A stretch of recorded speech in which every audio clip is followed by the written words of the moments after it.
La Caisse Desjardins du Cœur des Vallées est fière de contribuer à la programmation de la TVC en vous présentant Infomag. Pour joindre la Caisse, composez le 819-986-1551. À Infomag, cette semaine, une usine de cannabis médical s'installe à l'Ange-Gardien. Le steampunk va bientôt envahir l'avenue principale de Buckingham et lancement du tournoi de golf VIP de la Fondation Santé Papineau.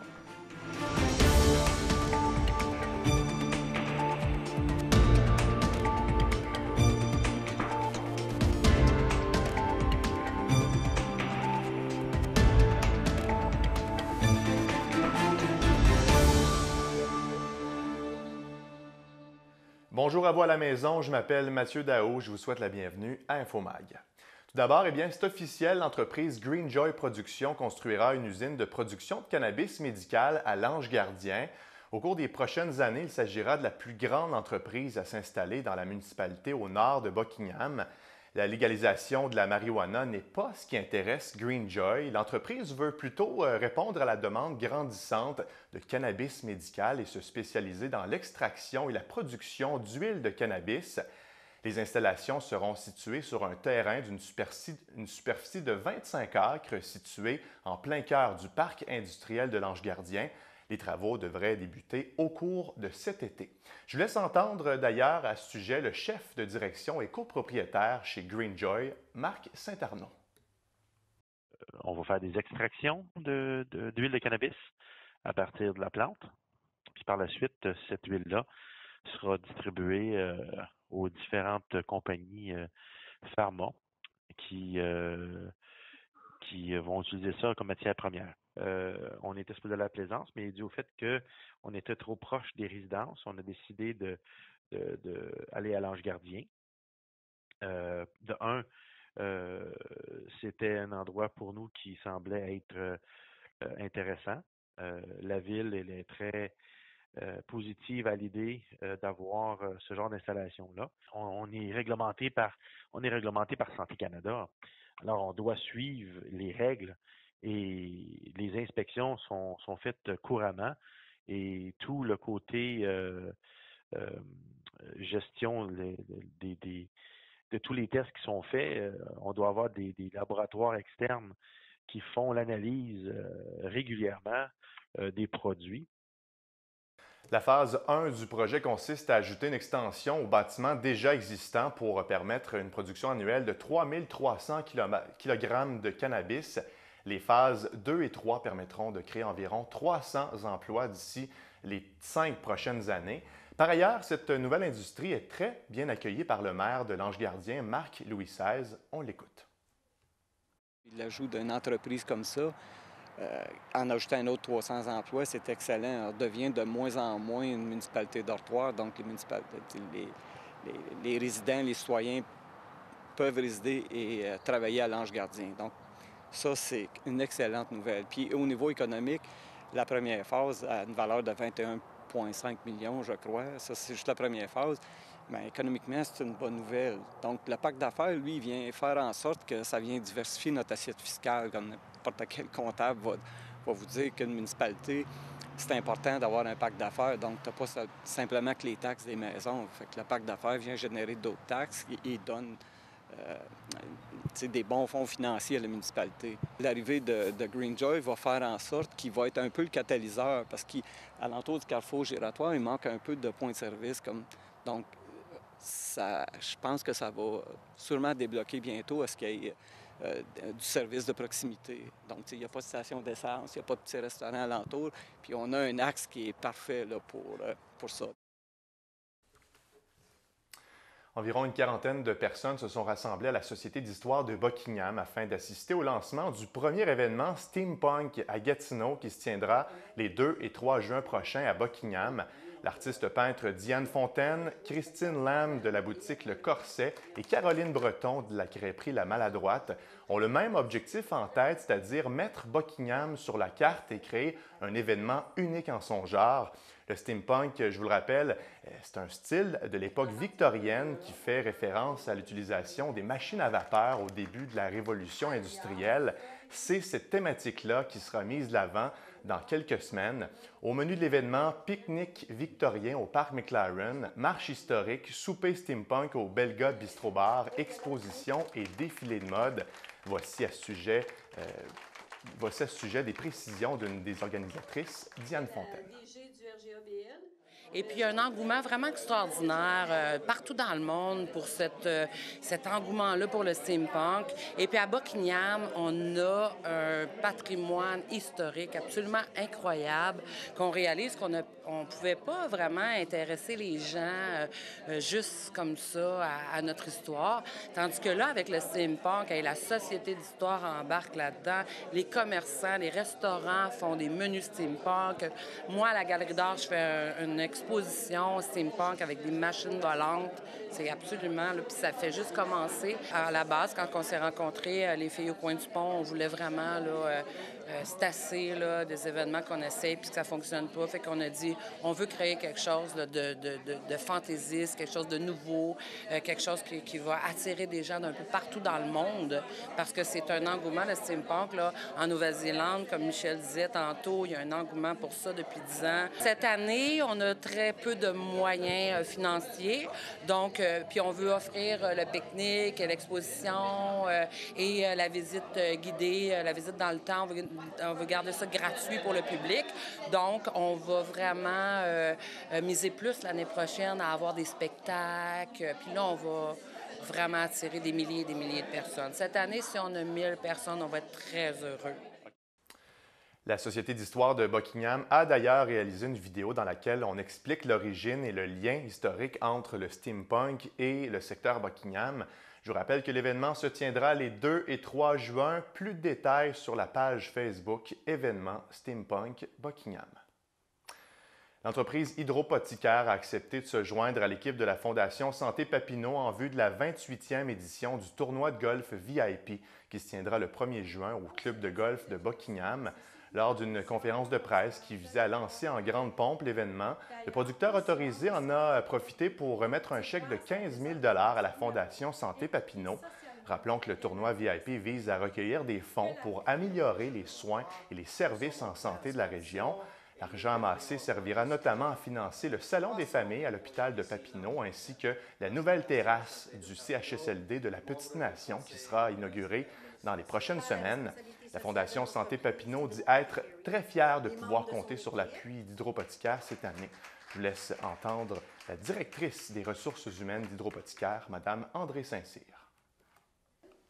On est vraiment fiers de contribuer à notre communauté dans différentes sphères. Puis si je regarde la Fondation de Santé Papineau particulièrement, ça s'aligne très bien. Je veux dire, notre organisation a été fondée à la base pour offrir aux gens souffrant de différents troubles physiques ou psychologiques un soulagement, une forme alternative de médicaments. Et puis, donc, on a toutes les deux, en tant la Fondation que Hydropothicaire, le but ultime d'améliorer les gens, la vie des gens. Et de contribuer à leur santé et leur bien-être. Donc, c'est vraiment un alliage qui semble tout à fait naturel. On voit quand même certains tabous qui tombent, je vous dirais, mais c'est sûr qu'il y a encore du chemin à faire, absolument.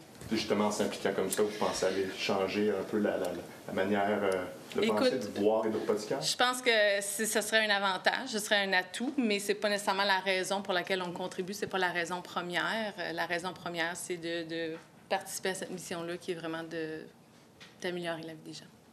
À noter qu'Hydropothicaire devait assurer la présidence d'honneur de l'événement, mais a décidé cependant de se retirer pour des raisons d'éthique. Les entreprises et la population qui désirent s'inscrire au tournoi de golf VIP peuvent le faire dès maintenant en communiquant avec l'équipe de la Fondation Santé Papineau au 819-986-4019. On change de sujet. Le regroupement des gens d'affaires de la Basse-Lièvre a commencé les préparatifs de la 5e édition de sa soirée reconnaissance. L'événement aura lieu le 2 juin et vise à reconnaître le travail des gens d'affaires de la Basse-Lièvre qui ont contribué au dynamisme des différents secteurs économiques de la région. Le RGABL invite d'ailleurs la population d'affaires à soumettre sa candidature dans l'une des 7 catégories avant le 18 mai prochain. Une nouveauté cette année, l'employé de l'année, c'est une nouvelle catégorie là, qui s'ajoute à la liste. Les nouvelles entreprises, les services professionnels, les commerces et les organismes communautaires pourraient également faire partie des lauréats de la soirée. La directrice générale du RGABL, Annick Gagnon, croit qu'il est primordial de les reconnaître une fois par année. C'est fun d'avoir la petite tape dans le dos une fois par année, de se faire dire « Hey, t'as fait une super bonne job ». Puis tes pairs le reconnaissent. Pour moi, là, c'est ce qui est le plus important. C'est un petit peu comme ton bulletin d'école à la fin de l'année. Tu peux comparer ça avec ça.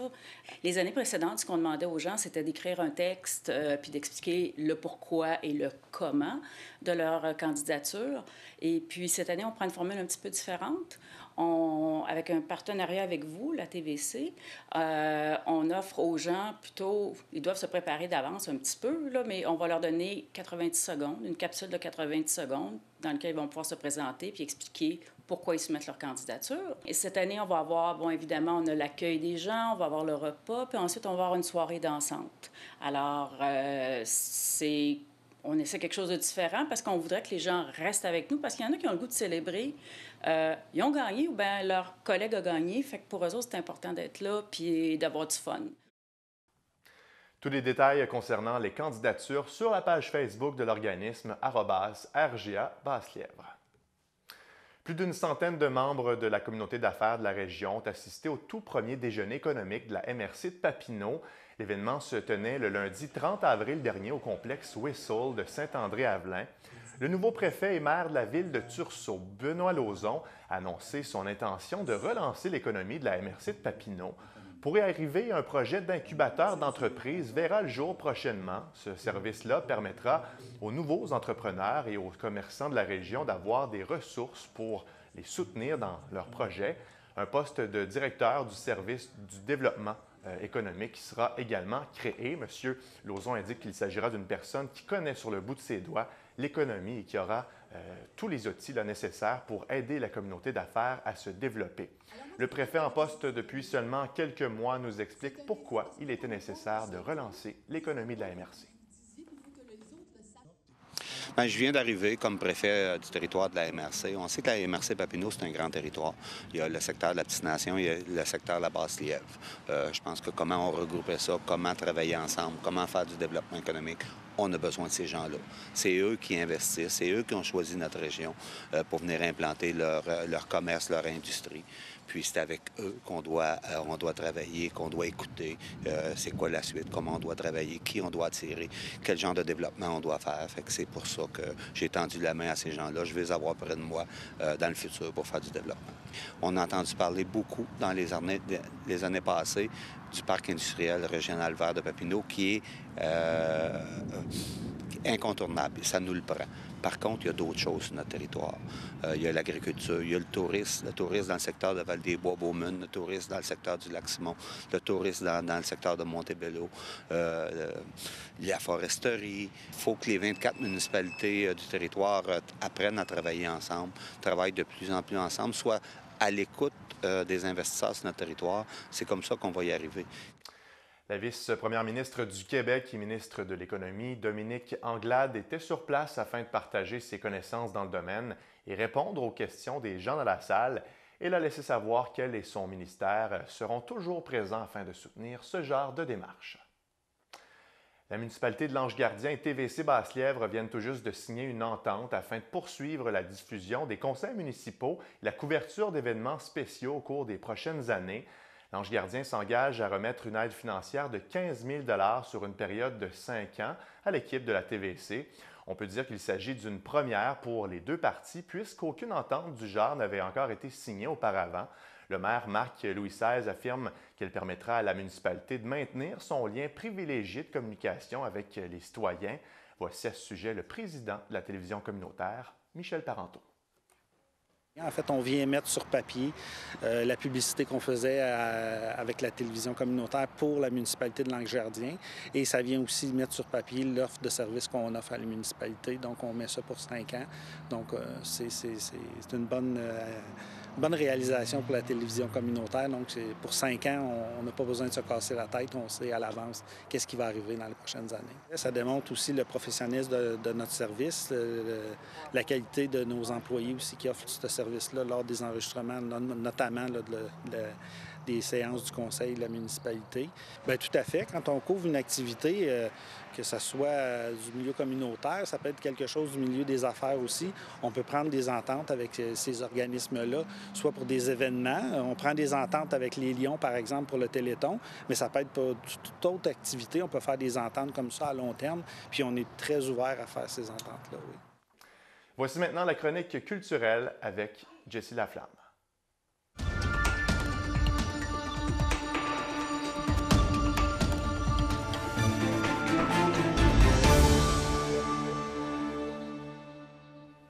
Jessie, il y a le spectacle Multitude qui souligne cette année ses 25 ans. Oui, tout à fait, Mathieu. L'an passé,